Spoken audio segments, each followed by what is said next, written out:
Hola, buenos días o buenas tardes. Nosotros vamos a presentar el tema Porque soy tu padre, familia y padres tóxicos.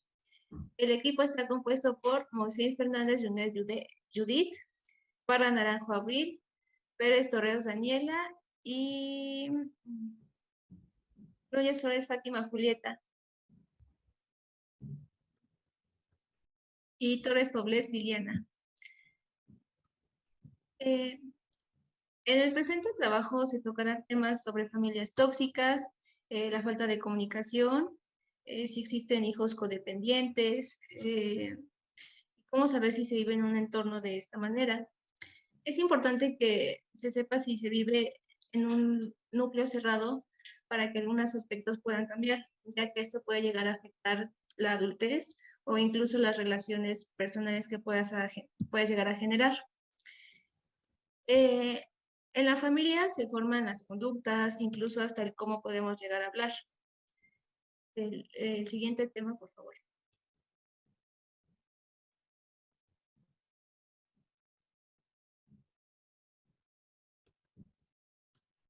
Bueno, yo les voy a hablar sobre las familias tóxicas o disfuncionales. En cada familia existen diversos miembros, los cuales pueden otorgar dentro de este núcleo ciertas conductas dañinas hacia los otros miembros, o incluso todos los miembros pueden ser partícipes de esta conducta dañina que genera em, que genera controversias, problemas, ciertos patrones que dañan la relación de convivencia entre ellos. Existen muchos tipos de familias disfuncionales. Los patrones son distintos, las conductas son distintas y, bueno, e incluso la conducta de uno solo puede afectar a los demás, contaminar el ambiente y eso comienza a convertirse en dañino para el desarrollo óptimo y saludable de las familias.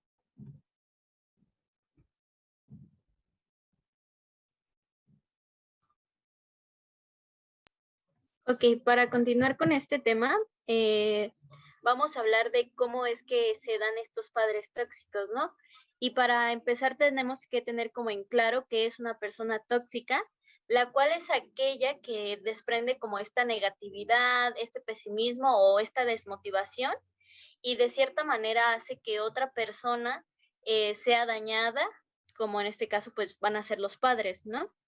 En este caso, vamos a nombrar a padres tóxicos a aquellos padres que han sufrido grandes carencias emocionales.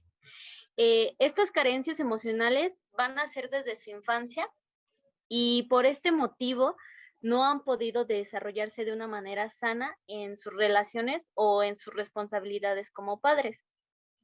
Estas carencias afectivas son precisamente las que los han llevado para sobrevivir y desarrollarse con ciertas conductas negativas que dirigen a sus hijos hacia ser personas más vulnerables y no tener como estas capacidades o estas habilidades de inteligencia emocional, de confianza y todas aquellas capacidades de poder ser una persona autónoma. Se trata de personas con alto grado de inestabilidad emocional, pasividad y agresividad, las cuales son conductas negativas que incapacitan a sus hijos y los convierten en personas codependientes. Pues es decir, que el hecho de que estos padres eh, tengan estas conductas hacia sus hijos no permite que sus hijos se hagan una persona que esté dependiendo totalmente de ellos en todo momento. Los hijos e hijas interiorizan que no son válidos y se desconectan de sí mismos. Al no poder atender a sus propias necesidades, comienzan a atender las necesidades de los demás, pero se vuelven adictos a cumplir o satisfacer estas necesidades y de esta manera lo único que hacen es como satisfacer de manera personal como esa aceptación por ellos, el sentirse validados. Por consiguiente, hablaremos que existen varios tipos de padres tóxicos y entre ellos podemos encontrar el abusador físico, que es aquel que golpea a su hijo constantemente, que lo maltrata con golpes, pellizcos, cachetadas, empujones. El padre abusador verbal, que es aquel que lastima a su hijo a través de palabras, diciéndole cosas hirientes, apodos, juzgando. El padre que también es abusador emocional, ya va junto con el físico, con el verbal, y hace que su hijo tenga un impacto negativo en sus emociones, que lo haga sentir menos, que lo desvalorice, que lo desmotive. Y también tenemos el padre que sería abusador sobreprotector, que es el que quiere estar todo tiempo tras su hijo y no permite que su hijo crezca o tenga alguna otra relación. Y bueno, estos serían algunos de los tipos de padres tóxicos. Muchos de ellos pueden conjugar varios de estos patrones conductuales, ya que muchos de estos padres en ocasiones refuerzan estos patrones, pues con las conductas que ya les dije, ¿no? De abusador verbal, abusador físico, abusador emocional, o que sea muy sobreprotector. Un ejemplo de esto posiblemente sea cuando un padre o una madre es adicta a una sustancia y acaba agrediendo de diferentes maneras a sus hijos. Esto puede causar, esto puede verse como que son padres con trastornos de personalidad, que son demasiado rígidos e inmaduros.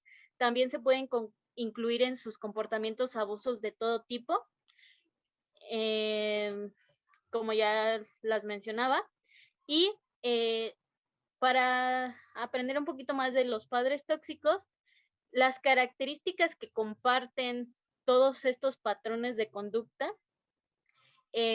van a surgir específicamente de sus propias carencias afectivas que les llevan a actuar de esta manera, intentando así llenar un vacío interno que ellos van a sentir. De este modo suelen ser personas egocéntricas, que es una característica, es decir, que se rigen por sus propias necesidades, son incapaces de empatizar con las necesidades que tienen sus hijos. En la mayoría de ocasiones buscan cubrirlas de una manera inconsciente, ya que ni tan siquiera pueden reconocer estas necesidades. También tienen esta inestabilidad emocional, que sería otra característica, la cual les lleva a alternar estados de ira y embotamiento. También son padres autocríticos, críticos y manipuladores, que únicamente se sienten seguros cuando todo funciona como ellos necesitan. En caso contrario, se activan sus respuestas emocionales agresivas cuando no obtienen lo que ellos necesitan. También están los dependientes de sus hijos, que es el desequilibrio de sus relaciones sociales con adultos, y en su propia gestión emocional les hace utilizar inconscientemente a sus hijos para cubrir sus necesidades, con lo que se vuelven dependientes de ellos y los convierten a los hijos en codependientes. Y en este caso, pues, sería como los sobreprotectores. Y otra característica es que son poco afectivos, es decir, que no han recibido ninguna base emocional afectiva, por lo que son incapaces de ofrecer a sus hijos e hijas estas emociones, este afecto, y por lo habitual es lo que los hijos sienten, que es cuando sienten que sus padres no los quieren.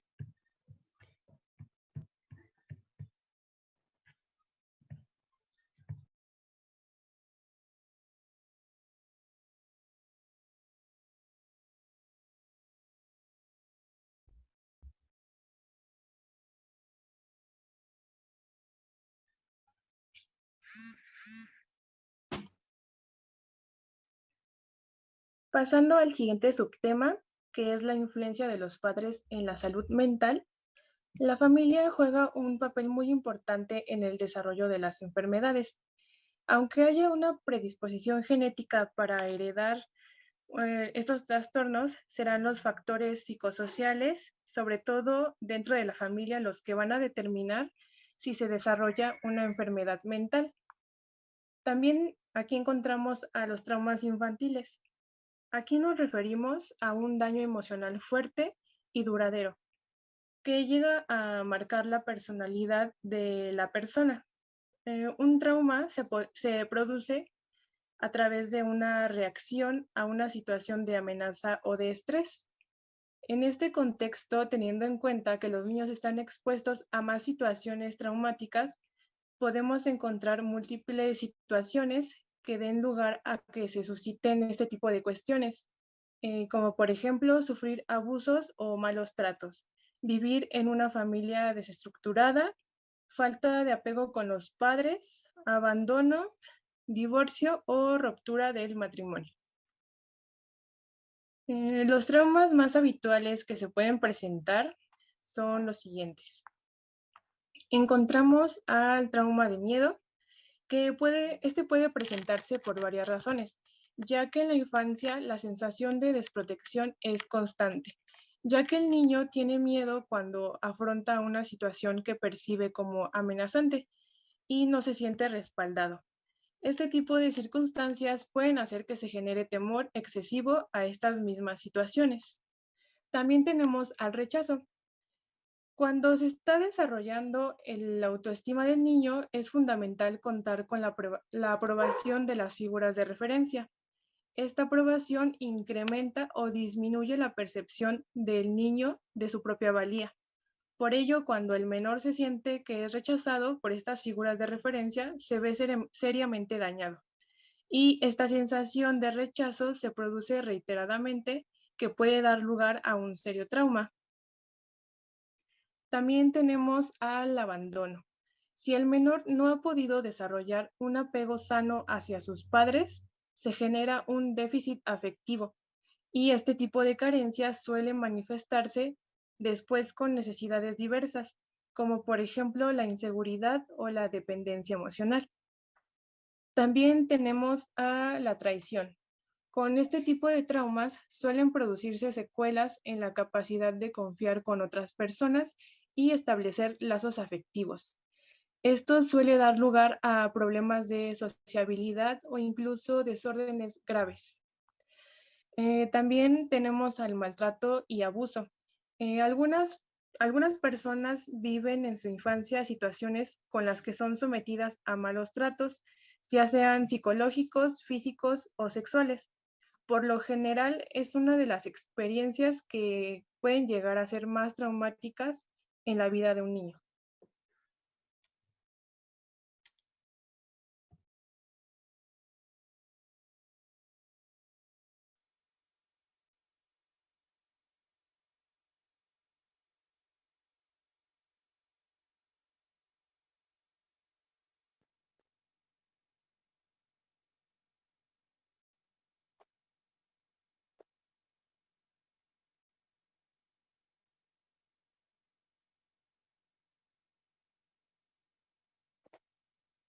Por último, les hablaré de la comunicación asertiva y cómo es que se logra llevar una adecuada comunicación con la familia. La comunicación asertiva en la familia es la virtud de expresarse en libertad y honestidad dentro del ambiente familiar, respetando los derechos personales de todos los miembros sin buscar herir o intimidar, es decir, actuando desde un estado interior de confianza.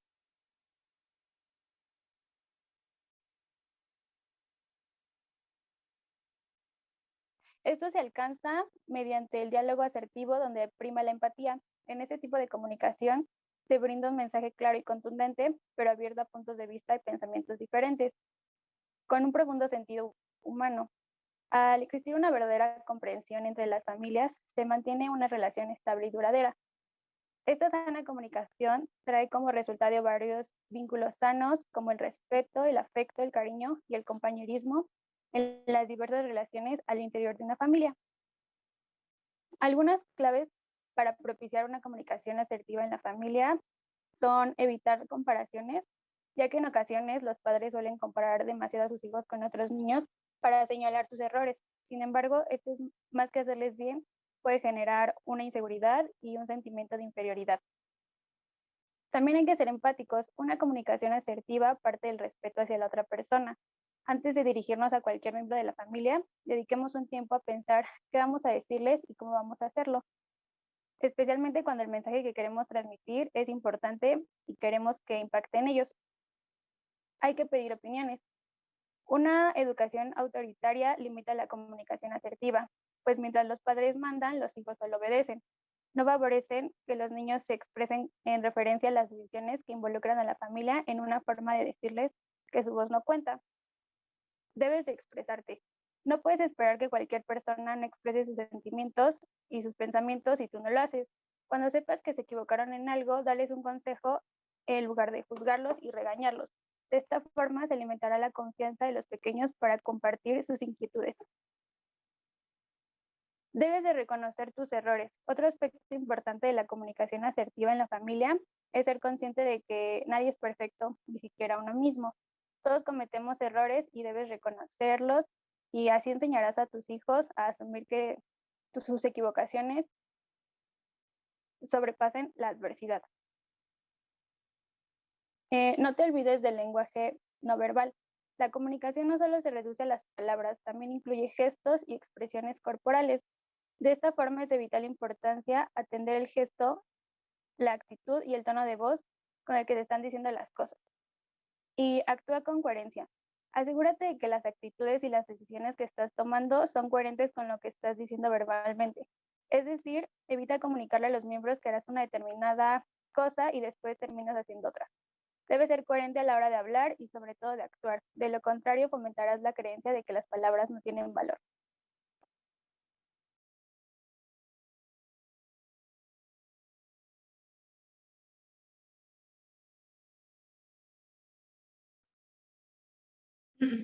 Bueno, para concluir, las familias tóxicas, el maltrato, el abuso y el abandono pueden llegar a afectar en muchos aspectos a una persona. Recordemos que solo una persona puede llegar a afectar en todo el entorno. Esto va a llegar a afectar en sus relaciones interpersonales, puede generar desconfianza, estrés y problemas psicológicos. Es por eso que llegamos a la conclusión de que es importante saber si uno está dentro de una familia tóxica para poder cambiarle aquel sistema, para poder es de suma importancia que se cambien todas esas situaciones para poder tener un entorno sano donde exista la comunicación y la lealtad entre familiares.